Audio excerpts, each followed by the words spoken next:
जि बिसा बिथांमोननो आङो आंनि गोसो गोरबोनिफ्राय हामलायनाय बावो आरो देग्लाय द'थि बड' फिल्म एवार्डखौ बिथांमोना गुवाहाटीआव खुंफुंदों आरो लोगोसे बलिउडनि सासे एक्टर पद्मिनी कलापुरी बिथांखौ बेवहाय हांख्रायनानै लाबोदों।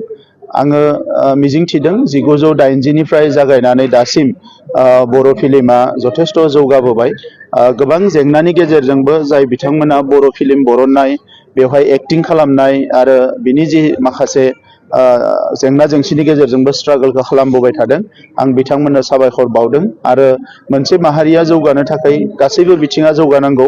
दा फिल्मा जिहेथु गिदिर मोनसे बिफाव समाजनि सोदांनाय समाजनि गुबुन गुबुन जेंनाफोरखौ बेवहाय दिन्थिनानै कारेक्सन खालामनायाव जथेस्थ' बिफाव लायो। दा बे बिथिङाव बड' फिल्म इन्डास्ट्रिजों जड़ित थानाय गासैबो सुबुंफोर लोगोसे बिसानो आङो साबायखर बावदों आरो बिटिआर सरकारनिफ्राय फैबाय थानाय समाव जोङो बिथांमोननो जेसेबां हायो मदद खालामगोन। देग्लाय बोसोराव जोङो 1 करोड़ रां बिथांमोननि गेस्ट हाउसनि थाखाय सेंसन खालामदोंमोन आरो फैबाय थानाय समाव आङो बिसानि अफिस लुफुंनो थाखाय सरकारनिफ्राय आरोबाव 1 करोड़ रां होनाय जागोन। आङो बेखौ दिनैनि हाबाफारियाव फोसावगोन।